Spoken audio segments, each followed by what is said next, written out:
Hello students, welcome to our channel Study Assamese.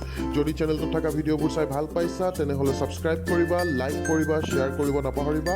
এতিয়া বলা যাওঁ আজিৰ ভিডিঅ'টো আৰম্ভ কৰিম। আৰু তোমালোকে যদি মোৰ লগত অসমীয়া পঢ়িবলৈ বিচাৰিছা তেন্তে মোৰ চেনেলটো সাবস্ক্ৰাইব কৰিবা, লাইক কৰিবা আৰু শ্বেয়াৰ কৰিবা। এতিয়া বলা যাওঁ আমি অসমীয়া পঢ়িবলৈ। ছাত্ৰ-ছাত্ৰীসকল, আজি আমি আৰম্ভ কৰিবলৈ লৈছোঁ অষ্টম মানৰ অংকুৰণৰ পাঠ নং 5 ভক্ত প্ৰহ্লাদ। প্ৰশ্নোত্তৰসমূহ চোৱা। ভক্ত প্ৰহ্লাদ নাটিকাখনৰ মুখ্য চৰিত্ৰকেইটাৰ নাম লিখা।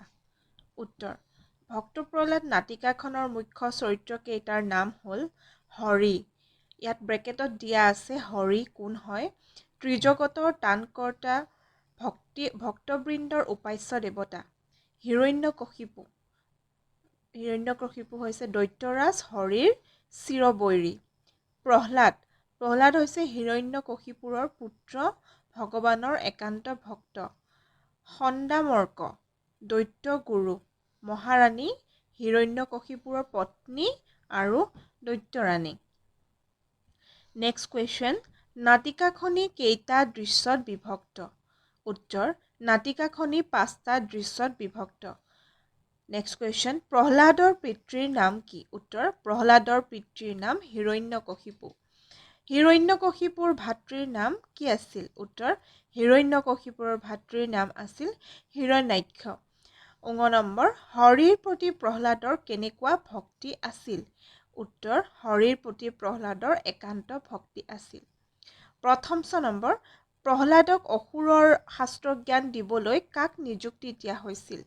উত্তৰ: প্ৰহ্লাদক অসুৰৰ শাস্ত্ৰজ্ঞান দিবলৈ দৈত্যগুৰু শুক্ৰাচাৰ্যৰ 2 পুত্ৰ সন্দ আৰু মৰ্কক নিয়োগ কৰিছিল। শুক্ৰাচাৰ্যৰ পুত্ৰ 2জনৰ নাম মনত ৰাখিবা, মাজৰ পৰা কুৱেশ্যন দিব পাৰে। 2 পুত্ৰ কোন কোন? সন্দ আৰু মৰ্ক। নেক্সট কুৱেশ্যন, ত্ৰিজগতৰ পতি বুলি প্ৰহ্লাদে কাক কৈছে? উত্তৰ: ত্ৰিজগতৰ পতি বুলি প্ৰহ্লাদে হৰি অৰ্থাৎ ভগৱান বিষ্ণুক কৈছিল। বৰ্গীয়া জ নম্বৰ, স্ফটিক স্তম্ভটোৰ পৰা ওলাই অহা আধা মানুহ আধা সিংহটোৰ নাম কি আছিল? উত্তৰ: স্ফটিক স্তম্ভটোৰ পৰা ওলাই অহা আধা মানুহ আধা সিংহটোৰ নাম হ'ল নৰসিংহ। অসুৰৰ শাস্ত্ৰখনৰ নাম কি? উত্তৰ: অসুৰৰ শাস্ত্ৰখনৰ নাম বামায়ন শাস্ত্ৰ। ছাত্ৰ-ছাত্ৰীসকল, মোৰ চেনেলটো যদি তোমালোকে ছাবস্ক্ৰাইব কৰা নাই তেতিয়াহ'লে ছাবস্ক্ৰাইব কৰি ল'বা, লগতে বেল আইকনটো ক্লিক কৰিবা আৰু তেতিয়াহে তোমালোকে প্ৰতিটো ভিডিঅ' পাই থাকিবা। আৰু তোমালোকক যদি PDF নোটছ লাগে তেতিয়াহ'লে ডেছক্ৰিপশ্যনত লিংক দিয়া থাকিব, তাৰ পৰা তোমালোকে PDF লৈ ল'ব পাৰিবা। আৰু ছাবস্ক্ৰাইব কৰিবলৈ নাপাহৰিবা, আকৌ এবাৰ কৈছোঁ। এতিয়া চাওঁ আহা নেক্সট কুৱেশ্যন, কি ভাৱত তন্ময় হৈ আছা প্ৰহ্লাদ? তোমাৰ কাষত আহি মই ৰৈছোহি, তুমি গমেই পোৱা নাইনে? এই কথাষাৰ প্ৰহ্লাদক কোনে কৈছিল? সেই সময়ত প্ৰহ্লাদ কি ভাৱত তন্ময় হৈ আছিল? মানে কি ভাৱত বিভোৰ হৈ আছিলে? উত্তৰ: এই কথাষাৰৰ প্ৰহ্লাদৰ জ্যেষ্ঠ ভাতৃয়ে প্ৰহ্লাদক কৈছিল। সেই সময়ত প্ৰহ্লাদ এই সুন্দৰ প্ৰকৃতিৰ সৃষ্টিকৰ্তা হৰিৰ মহিমাৰ ভাৱত তন্ময় হৈ আছিল। খ নম্বৰ, স্ফটিক স্তম্ভ ভাঙি ওলাই আহি প্ৰভু নৰসিংহই কি কৰিছিল? তেওঁৰ গৰ্জনত দৈত্যাসুৰৰ কেনেকুৱা অৱস্থা হৈছিল? উত্তৰ: স্ফটিক স্তম্ভ ভাঙি ওলাই অহা প্ৰভু নৰসিংহই হিৰণ্যকশিপুক সামান্য এক পতংগৰ দৰে বধ কৰি উৰুত বহুৱাই নখেৰে বিদাৰি বধ কৰি পেলালে। তেওঁৰ গৰ্জনত সকলো দৈত্য ভয়ত কম্পমান হৈছিল। নেক্সট কুৱেশ্যন, চমুকৈ লিখা। প্ৰহ্লাদে হৰিভক্তিৰ মহিমাৰ বিষয়ে দেখুওৱা যুক্তিবোৰ একাদিক্ৰমে লিখা। উত্তৰ: প্ৰহ্লাদে হৰিক ত্ৰিজগতৰ পতি, সৃষ্টিকৰ্তা, পালনকৰ্তা আৰু ত্ৰাণকৰ্তা বুলি কৈছে। তেওঁ কৈছে যে ৰাখে হৰি মাৰে কোনে, অৰ্থাৎ হৰিয়ে ৰক্ষা কৰিলে আন কোনেও মাৰিব নোৱাৰে। হৰি হ'ল সকলোৰে প্ৰভু। এই ধৰিত্ৰীৰ আকাশ, বতাহ, বায়ু, পানী সকলোৰে পিতা হৰি সুপ্ত হৈ আছে। হৰি নোহোৱা ঠাই নাই। হৰি মানে বুজিছা, ইয়াত ঈশ্বৰৰ কথা কোৱা হৈছে। নেক্সট কুৱেশ্যন বামায়ন শাস্ত্ৰজ্ঞান ল'বলৈ প্ৰহ্লাদে কিয় আপত্তি কৰিছিল উত্তৰ বামায়ন শাস্ত্ৰজ্ঞান ল'বলৈ প্ৰহ্লাদে আপত্তি কৰিছিল কিয়নো ই হৰিভক্তিৰ বিৰুদ্ধে আৰু প্ৰহ্লাদে পৰম পিতাৰ শ্ৰীচৰণত শৰণ লৈছিল গ নম্বৰ কুৱেশ্যন হৰিক দৈত্যবংশৰ চিৰবৈৰী বুলি হিৰণ্যকশিপুৱে কিয় কৈছিল উত্তৰ হৰিক দৈত্যবংশৰ চিৰবৈৰী বুলি হিৰণ্যকশিপুৱে কৈছিল কিয়নো হৰিয়ে হিৰণ্যকশিপুৰ ভায়েক হিৰণ্যাক্ষক দাঁতেৰে খুচি হত্যা কৰিছিল নেক্সট কুৱেশ্যন পিতৃক ক্ষমা কৰি দিবলৈ প্ৰহ্লাদে নৰসিংহৰূপী হৰিক কি বুলি কাকুতি কৰিছিল উত্তৰ পিতৃক ক্ষমা কৰি দিবলৈ প্ৰহ্লাদে নৰসিংহৰূপী হৰিক এই বুলি কাকুতি কৰিছিল যে হে হৰি আমাৰ সকলোকে শুভ বুদ্ধি দি আপুনি আমাক ৰক্ষা কৰক পিতৃৰ দুখ মাৰ্জনা কৰক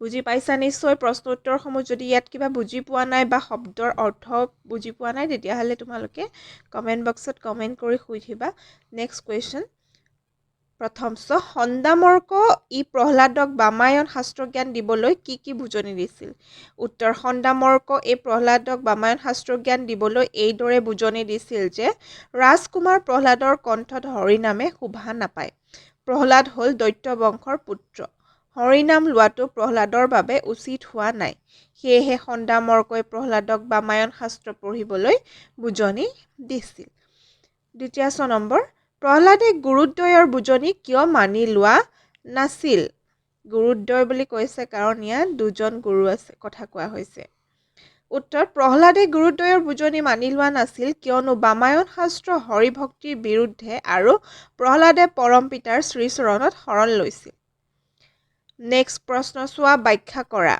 ভাৰতীয় ভক্তিধাৰাৰ ঐতিহ্যত প্ৰহ্লাদৰ কাহিনী হ'ল এক গৌৰৱময় সংযোজন উত্তৰ ভাৰতীয় ভক্তি সাহিত্যৰ ইতিহাসত প্ৰহ্লাদ এক উল্লেখযোগ্য নাম নিজ পিতৃৰ কঠোৰ বাধা নিষেধক যুক্তিৰে আওকাণ কৰি প্ৰহ্লাদে সৰ্বদা সত্য আৰু ন্যায়ৰ সপক্ষে থিয় দি পৰমজনাৰ মহাত্ম্য শ্ৰৱণ কীৰ্তন কৰিছিল শাৰীৰিক বা মানসিক সকলো নিৰ্যাতন হেলাৰঙে মূৰ পাতি লোৱা প্ৰহ্লাদ হ'ল নিষ্ঠাৰ প্ৰতীক আৰু বিনয়ৰ প্ৰতিমূৰ্তি শুদ্ধ আৰু চিৰন্তন সত্যৰ মূল্যবোধত বিশ্বাসী প্ৰহ্লাদে দেউতাকৰ অন্যায় আদেশ নম্ৰভাৱে প্ৰত্যাখ্যান কৰি আত্মবিশ্বাসৰ পথত অগ্ৰসৰ লৈছিল ভাৰতীয় ভক্তিধাৰাৰ ঐতিহ্যত প্ৰহ্লাদৰ কাহিনী হ'ল এক গৌৰৱময় সংযোজন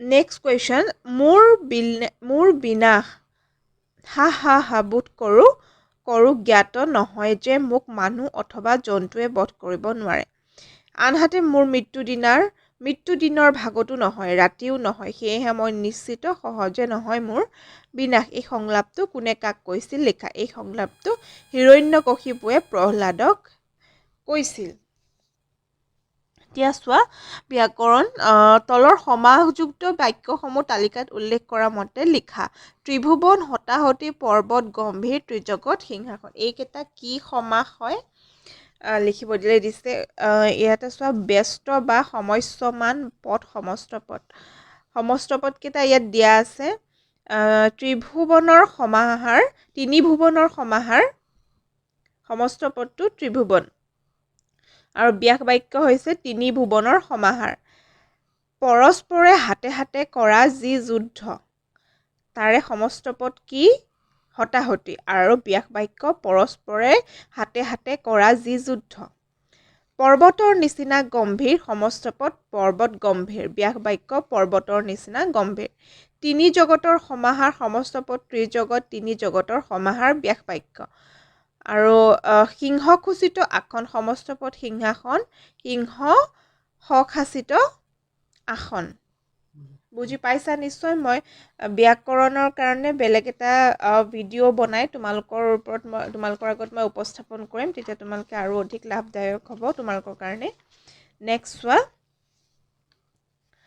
এটা শব্দত প্ৰকাশ কৰা যাৰ সাহস আছে সাহসী যি ঈশ্বৰক বিশ্বাস কৰে আস্তিক যি বিষ্ণুক উপাসনা কৰে বৈষ্ণৱ একে মাকৰ সন্তান সহোদৰ যি সঁচা কথা কয় সত্যবাদী যাক দেখা নাযায় অদৃশ্য বাক্য ৰচনা কৰা চিৰবৈৰী। এই বাক্য ৰচনাসমূহ তোমালোকে নিজৰ মনেদি ভাবিও নিজে যদি জানা নিজে বনাই লিখিব পাৰা। যে এইটোৱে কথা নহয় যে এইখিনিয়ে লিখিব লাগিব, কাৰণ বাক্য ৰচনা বুলি ক'লে বাক্যটো শুদ্ধ আৰু শুৱলা হ'ব লাগে। গতিকে ইয়াত লিখি দিয়া বাক্য ৰচনাসমূহ চাই লোৱা। চিৰবৈৰী, হিৰণ্যকশিপু আৰু ভগৱান বিষ্ণু চিৰবৈৰী আছিল। হিংসাদেশ, দেৱতা আৰু অসুৰবিলাকৰ মাজৰ হিংসাদেশ সদায় দেখা যায়। আকাশ পাতাল, আবিৰ্ভূত নৰসিংহৰ তৰ্জন গৰ্জনত আকাশ পাতাল কম্পমান হৈ উঠিছিল। গৰিমা, বিষ্ণু ভক্তিৰ গৰিমাই প্ৰহ্লাদক সকলো বিপদৰ পৰা ৰক্ষা কৰিছিল। চালে চকুৰোৱা, পদুম ফুলাত পুখুৰীটো চালে চকুৰোৱা হৈ পৰিছে। শয়নে সপোনে, প্ৰহ্লাদে শয়নে সপোনে হৰিকে স্মৰণ কৰিছিল। চমু উত্তৰ দিয়া। সন্দামৰ্কৰ পিতৃৰ নাম কি আছিল? উত্তৰ, সন্দামৰ্কৰ পিতৃৰ নাম দৈত্যগুৰু শুক্ৰাচাৰ্য। বিষ্ণুৱে প্ৰধানকৈ কেইটা অৱতাৰ ধাৰণ কৰিছিল? বিষ্ণুৱে প্ৰধানকৈ 10টা অৱতাৰ ধাৰণ কৰিছিল। বিষ্ণুৰ চতুৰ্থ অৱতাৰটো কি? বিষ্ণুৰ চতুৰ্থ অৱতাৰটো নৰসিংহ। বামায়ন শাস্ত্ৰ কি? বামায়ন শাস্ত্ৰ বেদ বিৰুদ্ধ শাস্ত্ৰ। দৈত্যসকলৰ শাস্ত্ৰক বামায়ন শাস্ত্ৰ বোলা হয়। ছাত্ৰ ছাত্ৰীসকল, পাঠটি আজিলৈ ইমানেই। তোমালোকে চাগে নিশ্চয় বুজি পাইছা। খুবেই সহজ পাঠটো, মন দি পঢ়িলে নিশ্চয় বুজি পাবা বুলি আশা কৰিলোঁ। আৰু ইয়াত যদি তোমালোকে কিবা বুজি পোৱা নাই তেন্তে মোক কমেণ্ট বক্সত কমেণ্ট কৰি সুধিবা। আকৌ কৈছোঁ, মোৰ চেনেলটো ছাবস্ক্ৰাইব কৰিবা, তেতিয়া তোমালোকে ইয়াৰ পৰৱৰ্তী ভিডিঅ'সমূহ পাই থাকিবা আৰু তোমালোকৰ বন্ধু বান্ধৱী ক্লাছমেট সকলোকে শ্বেয়াৰ কৰিবা। ধন্যবাদ।